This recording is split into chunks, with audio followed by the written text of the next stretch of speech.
Hey, what's up guys? It's Spectrum back here with a brand new video review. This time we're going to be taking a look at the MAFEX Spider-Man Into the Spider-Verse Spider-Gwen action figure. So let's get started. We got the packaging here. Just going to take a quick look at this. Lay her down. Yeah, got all my accessories in there still because that's where I'm going to keep them from now on. You got a product shot here. Got a bunch of product shots on the back.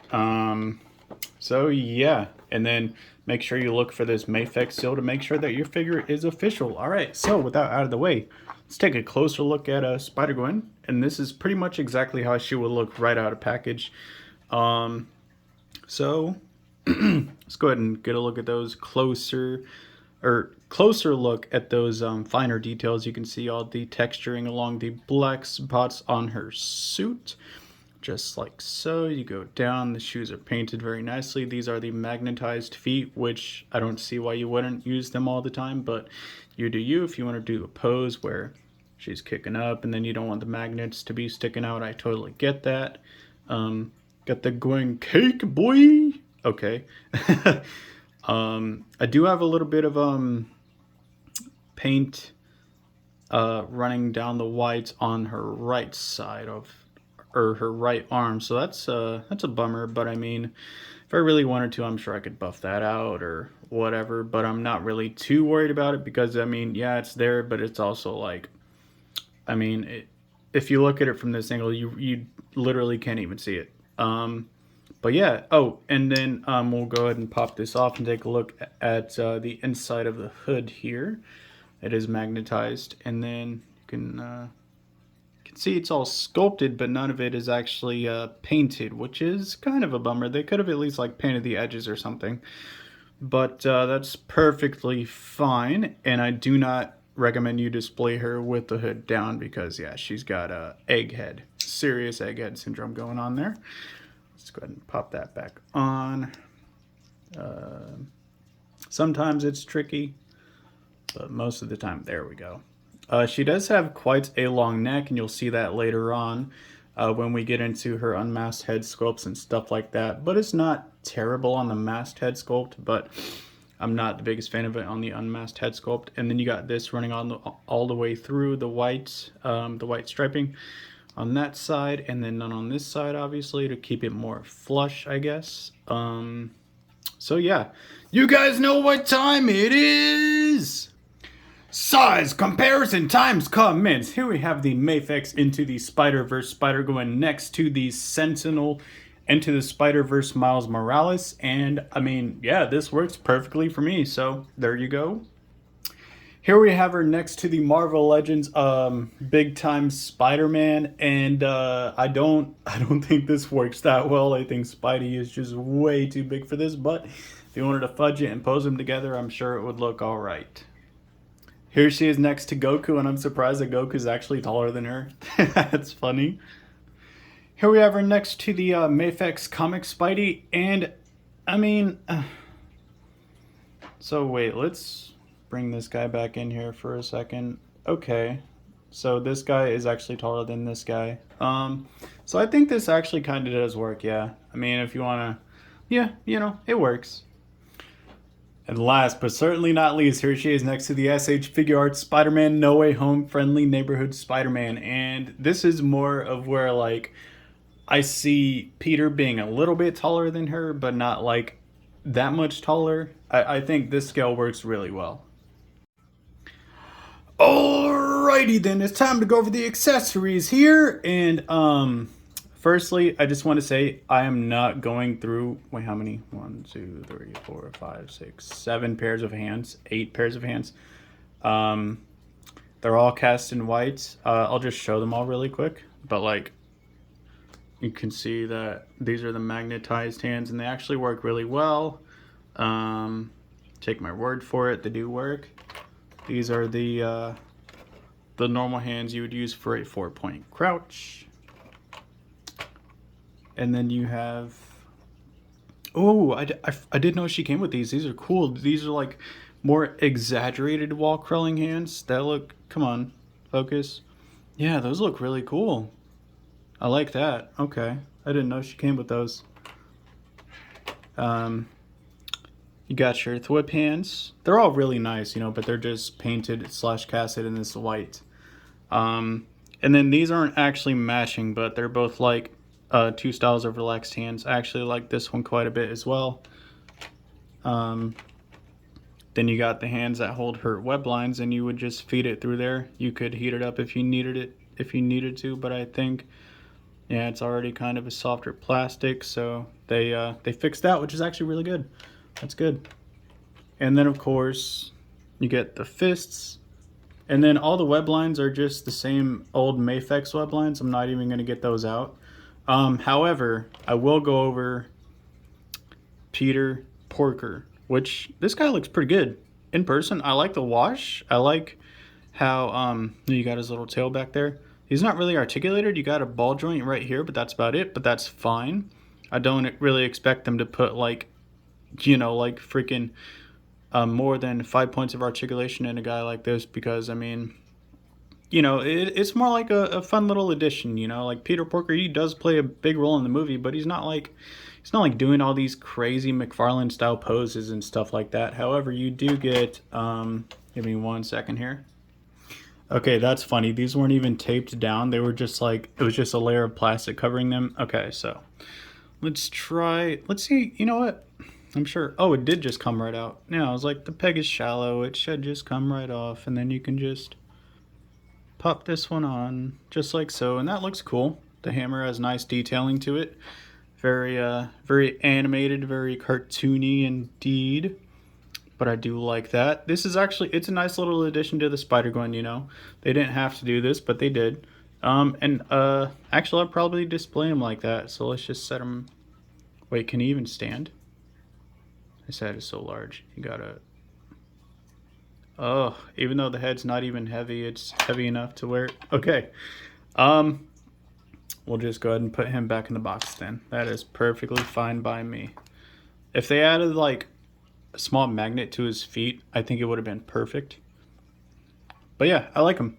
Very nice detailing. The paint's nice and clean. I have no issues with that. And then he comes with the whipping arms. They both look identical to each other, but nice little additions to the set. You kind of get a two for one deal. Okay, so. Oh, come on. So now we've got the squinty eyes, but I gotta be honest, I prefer the more classic Spider-Gwen look where she has these wide exaggerated eyes, so I'm gonna keep those on. But here's this: if you need it, you just pop the head off and then pop this one on and then magnetize the hood. Or no, you magnetize the hood to this first and then you pop it onto the neck. So simple enough there. Now this is what I was mentioning earlier is yeah, her neck is a little bit long. So this is the unmasked head sculpt, which very almost one-to-one likeness with the movie. I like that a lot. The flesh tone is nice. They've improved it a lot on the MAFEX figures. So let's go ahead and take a look. So these pop off really easily. That's nice. Do like that quite a bit. So firstly, we'll just show it without a hood or anything, if it'll go on there. And yeah, that neck is a bit too long for my taste. You can try, there is actually 2 unmasked heads. You can try this one, but the result is just going to be the same.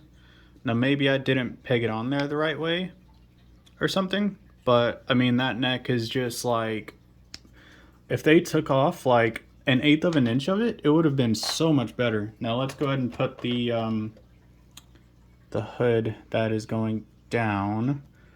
Then let's grab this neck, and which way does it go? I think it goes on, oh crap. I think it goes on this way. I mean, it doesn't particularly matter. Come on. Yeah, I see the seam line. Okay, so just go ahead and pop it on like so.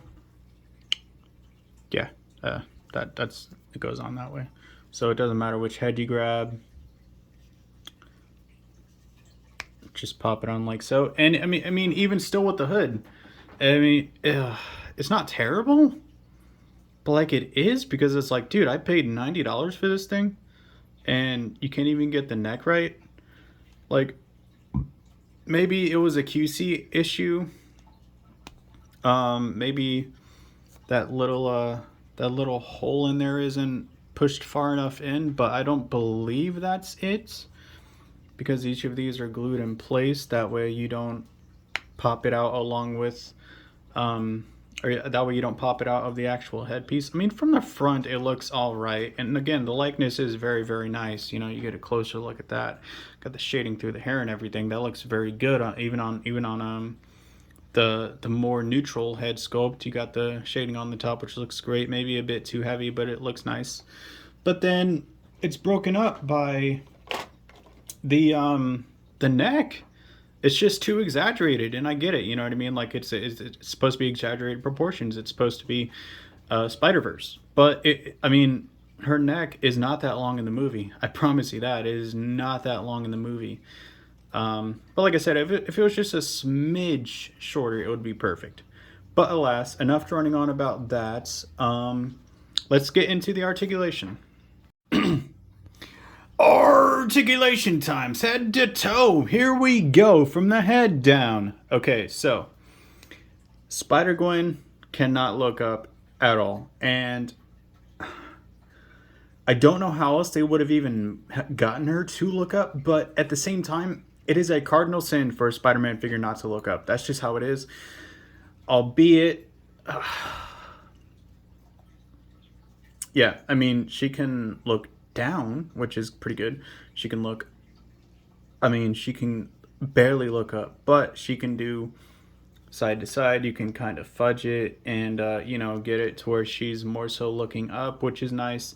Do a full 360 at the head and the neck. You can get all kinds of, come on, focus please. You can get all kinds of crazy pivoting out of that, which is really nice. Shoulders go out about that far, and then with the butterfly joint, they'll go out just a bit further and that far. Full rotation at the shoulder, it's on a ball joint, and then you got nice butterfly joints that, oops, that's not supposed to happen. But yeah, you can get really exaggerated, like you know, like back, forward, and all that. Upper bicep rotation, double jointed elbows, which go in that far, very, very nice. Wrists are on ball pegs, yes, ball pegs. So depending on, come on, focus please. Depending on however you have them configured, that is the way in which they will move, which is very nice. The abdominal section is really good on this figure. Crunches forward about that far, which isn't too great, but crunches back about that far, which is actually way better. She has great side to side. You can rotate. She has ball joints all over the place, so you can get all kinds of exaggerated poses out of her. Drop down hips, which kick forward a ridiculous amount. I love that a lot. Again, the Gwen cake, they did it right. Kick back that far. Upper thigh rotation, not very much in there, but it's still there. Double jointed knees, which, can they go in a bit further? Yes, they can. And then you got the classic MAFEX knees, which they pioneered, and then figure arts copied later. Don't at me. And then the ankles are on the same style as the whatchamacallits, the wrists. And then she has toe articulation as well. So I'm not going to cut here. I'm just going to keep posing the figure, and then I'm going to talk about my final thoughts, comments, and concerns. Okay, so final thoughts. This is, okay, before we get into what I think about the figure, I'm introducing a new rating system. So for every issue I have with the figure, I'm just going to knock off 0.2, so a fourth of a point instead of like half a point or an entire point, because with figures that are around this price range, you have a lot of things going for them, and you have a lot of things that probably may not be going for them. So I don't like this QC issue, so she's down to 9.75. I don't like how the head can't look up, but I don't know if I can knock off any points for that, because, you know, like, I mean, you can still, like I said, it's not that she can't do the poses, you know, it's just like, if you have her like this wall crawling, she's not going to look right. So 9.5 so far. I don't like how the neck on the unmasked head is so freakishly long, so 9.25. But I mean, aside from that, some people have said that their Spider-Gwen is super loose, but mine has been just perfectly fine and really fun to play with. And You know, I love her magnets. I wish Figure Arts did this with their Spider-Man. The last time they did this was with the PS4 Spider-Man, to my knowledge, which was freaking, what, 4 years ago now? Ridiculous. Her proportions are great. You know, she looks like she ripped right out of the movie. The detailing, the cake. I love this figure. So, what was it? 9.25 out of 10. Final rating. So yeah, let's see if we can get her to stand for the thumbnail. Yes, we can. All right. Anyway, thanks so much for watching. I did drone on a little bit in this review, but it's a MAFEX. You got a lot to talk about. You got a lot of accessories. You got a lot of detailing, a lot of articulation. So you guys get it. And new rating system. I will try not to forget this in the future. And I will probably be able to have a review out tomorrow of this guy. And if not, sometime later this week. So please stay tuned for that. I am really excited to get into this guy. So yeah. If you can see her, if you find her for less than $90, pick it up. This figure is going to be super rare in a couple of months. You know, because of the movie that just came out, 2 weeks ago now. So yeah, follow me on Instagram at spectrum.reviews. My Facebook link will be in the description below, and I will catch you guys later. Thank you so much for watching. Peace!